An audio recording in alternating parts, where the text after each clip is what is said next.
जय Hind. Geographical terms की बात करें तो tide is the most reliable phenomena of the world. में टाइड वर्ड शायद ज्योग्राफी पढ़ने वालों ने और नहीं पढ़ने वालों ने बहुत बार सुना होगा।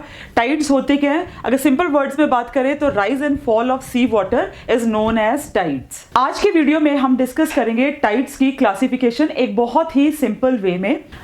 अगर यूजली बात करें तो टाइड्स को कई तरह से क्लासिफाई किया जाता है, बट सिंपली टाइड्स को क्लासिफाई करने के लिए हम दो टर्म्स में उसको डिफाइन करते हैं। One is tides on the basis of height और दूसरा है tides on the basis of lunar month और on the basis of moon's phases.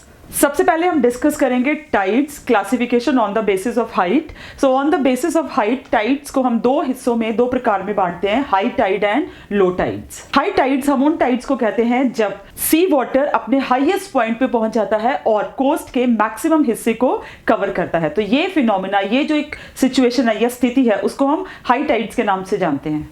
और बिल्कुल ठीक इसी तरह जब सी वाटर अपने लोएस्ट लेवल पे, अपने लोएस्ट स्तर पे पहुंच जाता है, जो कोस्ट है, ये जो किनारे हैं, उनसे काफी हिस्से से पीछे हट जाता है, तो इस फिनोमिना को, इस सिचुएशन को हम लो टाइड्स के नाम से जानते हैं। इसके लिए एक और टर्म हिंदी में यूज की जाती है जिसको जवार भाटा कहा जाता है। मींस ओशनिक वाटर का ऊपर उठना उसको जवार यानी टाइड कहते हैं, और ओशनिक वाटर का नीचे गिरना, लोएस्ट लेवल पे जाना, उसे भाटा यानी एब कहते हैं। जनरली एक लूनर डे में दो हाई टाइड्स और दो लो टाइड्स आती हैं। अभी लूनर डे क्या होता है? लूनर डे जो मून अपने एक पूरी रोटेशन को कवर करने के लिए लगाता है, जिसमें 24 आवर्स 50 मिनट्स एंड 28 सेकंड्स कुल मिला के हैं।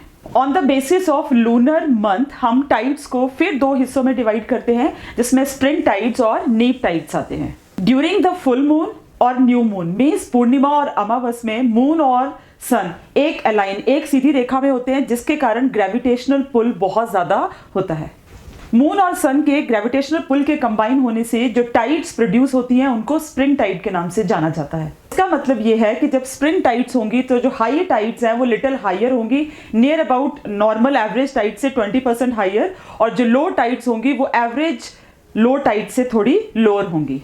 स्प्रिंग टाइड एक लूनर मंथ में दो बार होती हैं, इररिस्पेक्टिव ऑफ एनी सीजन। कोई भी मॉनसून का इस पे कोई फर्क नहीं है, वो एक लूनर मंथ में दो बार स्प्रिंग टाइड्स होती हैं। नेक्स्ट है नीप टाइड।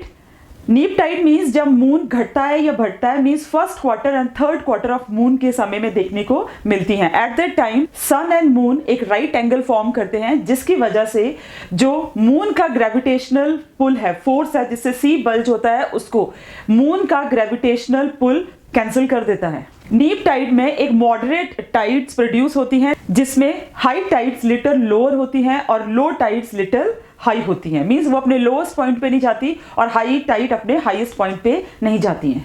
नीप टाइड स्प्रिंग टाइड के 7 डेज के बाद देखने को मिलती हैं।